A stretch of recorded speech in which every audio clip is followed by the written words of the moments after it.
Hi, welcome to this lecture on environmental adaptation of animals, and this is introduction lecture where I will make a question that what is environment where the animals are living? So what is the environmental factor that the animals must deal with? And for us humans, the normal environment is plus 20 degrees of Celsius and low humidity in Western houses, and everything else is either extreme or exotic. But on this planet, we have completely wide range of different environments where the animals are tolerating it. This is krill in Antarctic Ocean. The seawater is minus 1 degrees of Celsius, but because it's very constant, they tolerate it well. They tolerate it even so well that if the seawater temperature would rise above plus 5 degrees of Celsius, these animals would die. So for them, the normal environment of human population is quite extreme. And so on this planet we have plenty of different kind of environments where at least some animals are tolerating it so well. And over here you can see the average temperature on April 2003 on this planet. So you can see that below and above the equator the temperature can be almost 50 degrees of Celsius, and then in the Antarctica it can be minus 50 degrees of Celsius or whatever. So it can differ a lot. And so that means that the animals that are living, for example, in Finland or anywhere else, they must tolerate those the temperatures that are on this area. But the average temperature in spring says nothing else. We must tolerate also the seasonal temperature range.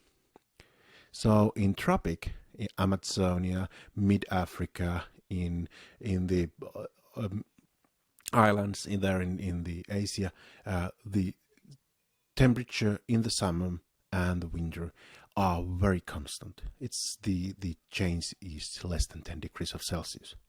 But when we are going in the terrestrial environments to more polar areas, we have more difference between winter and summer. And in Finland we have there in the blue area, as well as Japan or Midwest US, where the difference between winter and summer is about 30 degrees of Celsius. So the animals that are living there throughout the year must tolerate these kind of changes.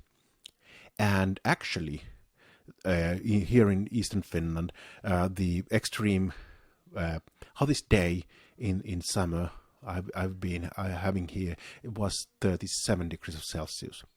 And then the coldest night can be almost minus 40 degrees of Celsius. So the difference actually on these extremes are practically 80 degrees of Celsius. So the animals must tolerate them all, or try to find a way where they can tolerate it. And one of the things that is affected by these temperatures is the plants. So over here you can see the number of species of vascular plants available for eating. And of course, in the tropic, there is a lot of different plants available. And then when going on polar areas, it's getting more first green and then yellow, meaning that, there is less and less food available. Different plants are, there is only few plants that are growing, and that makes that, limiting the number of species of animals that can inhabit there. And yes, that's one of the reasons why we have more butterflies in the equator, where there is a lot of plants available. And then on polar areas, the number of species is decreased. Partly because it's colder, but also partly because there's less food. And therefore, we have three fundamental environmental factors that all animals or organisms even must tolerate if they are living there. And these are quite simple ones: temperature, water, and oxygen. Well, first on temperature, if it's very cold, the water starts freezing. And all the animals try to avoid freezing, at least somehow. And so, because freezing is killing animals.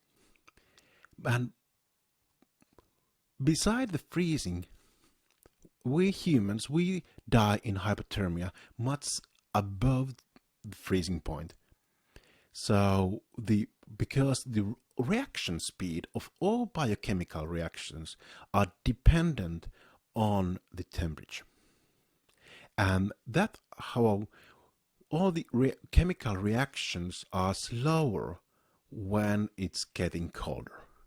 And that affects that our neurons are getting slower in colder.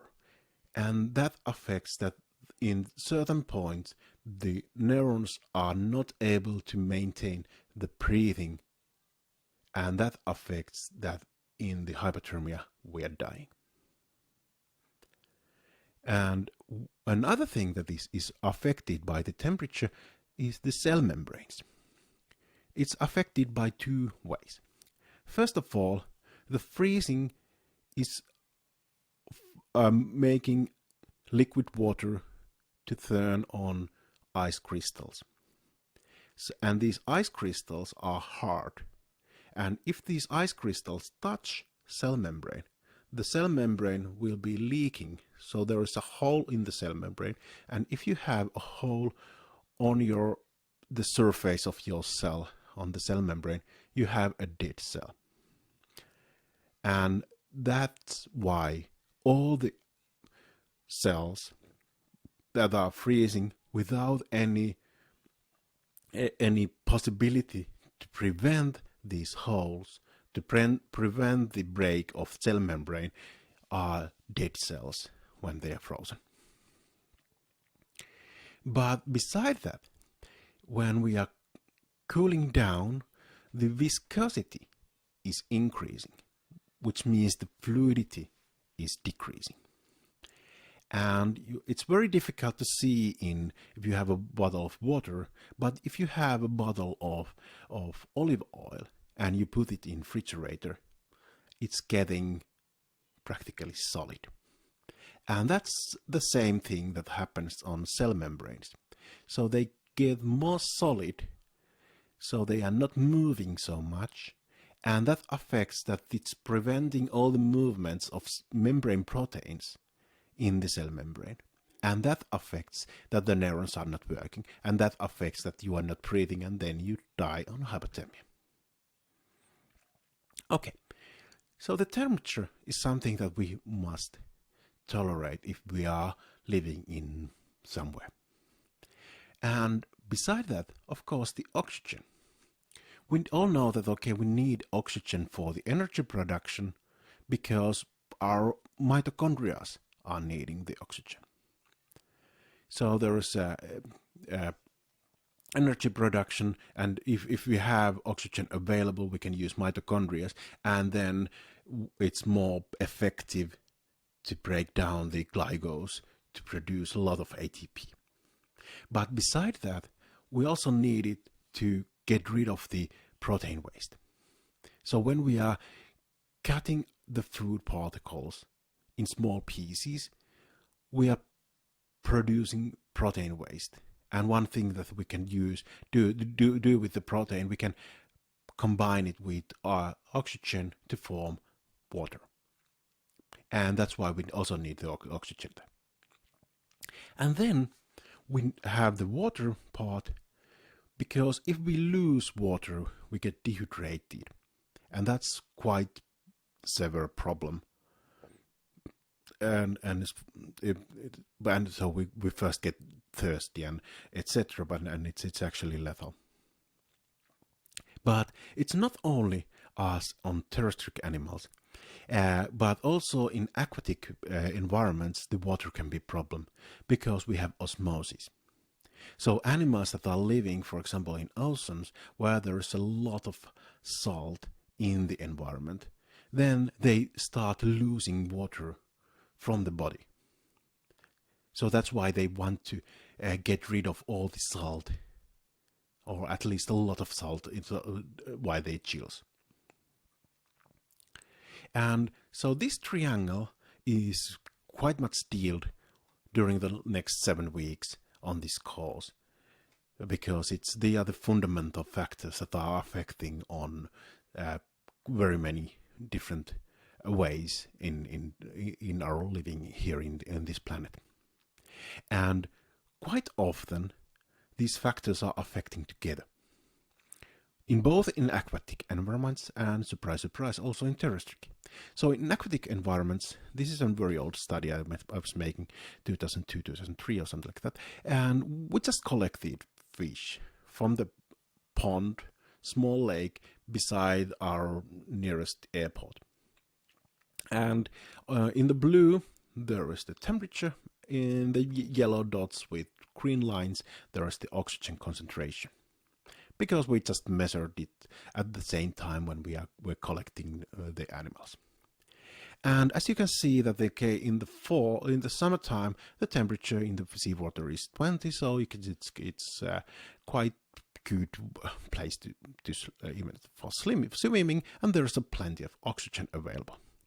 But then in the fall, in beginning of November, even before that, it started to make the ice cover, so the temperature was dropping near zero, and at the same time the oxygen concentration started to decrease.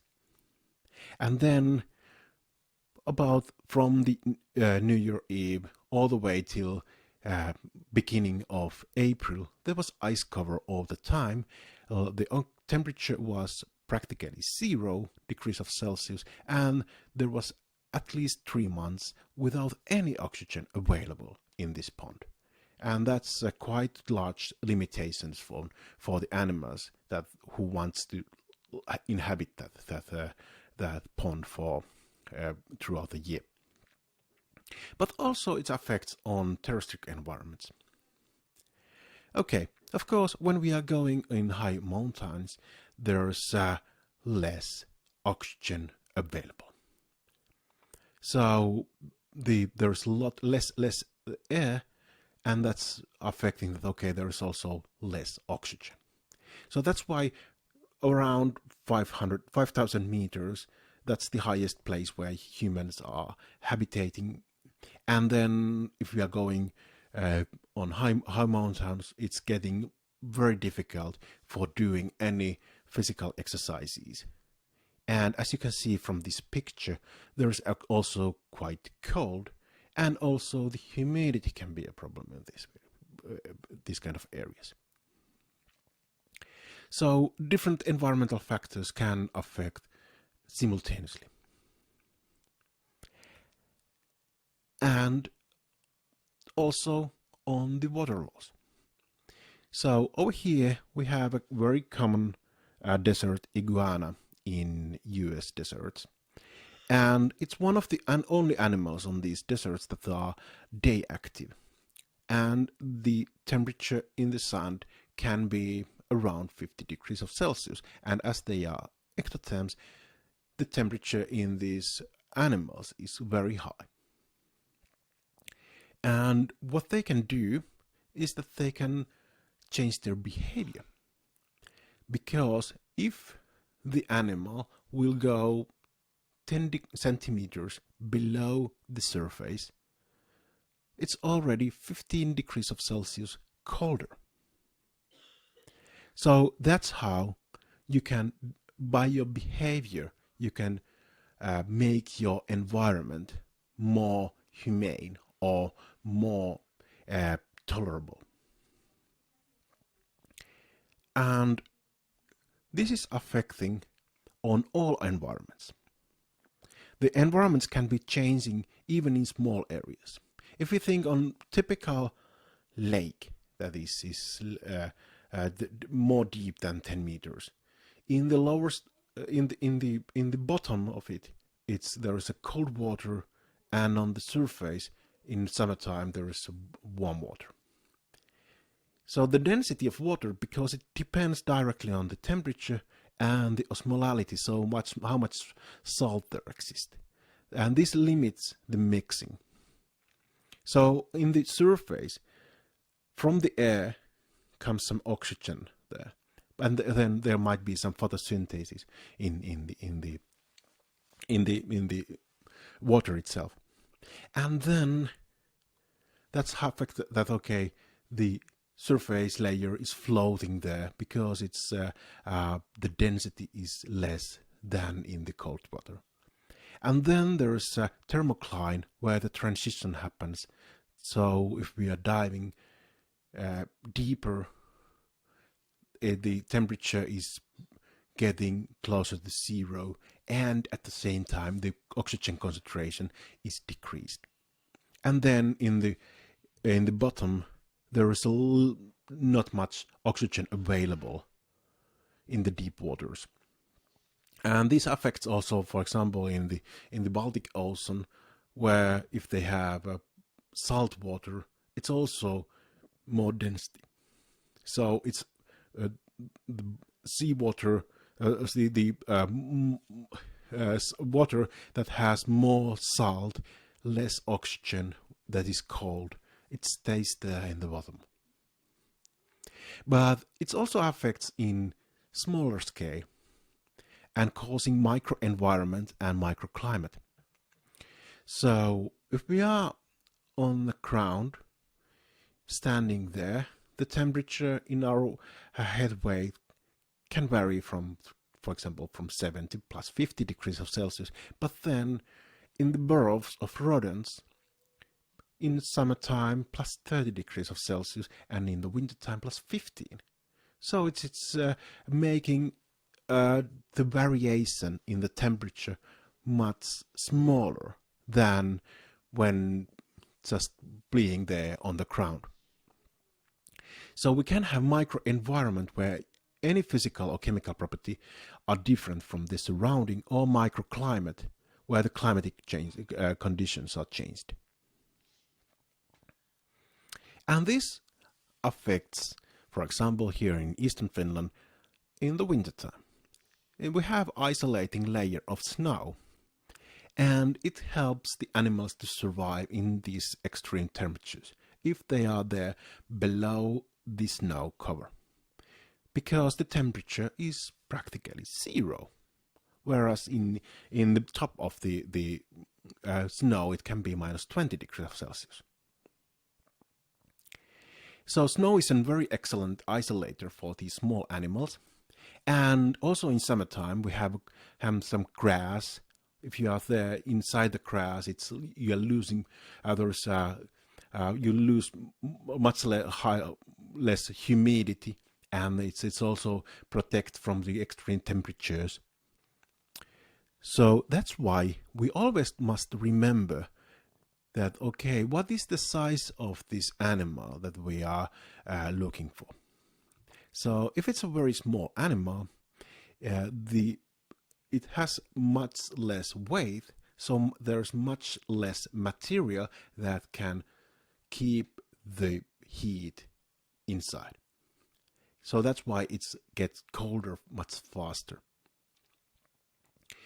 So although this lizard and me, we are getting quite much same amount of solar radiation, but because my body weight is much larger than this one, so it's much easier to keep the large body warm. And so that's why these small animals, although they can find easier places where they are, where they can live, but it's also they are conducting quite much more, because there is more surface area. So that's why if they are laying on a cold environment or cold stone, they will lose heat. But when this lizard is laying there on my hand, it will get warmer because my fingers are warm. And of course, when it's breathing, it's evaporating, and there's also convection. So we are losing or getting heat from the surrounding. Thank you.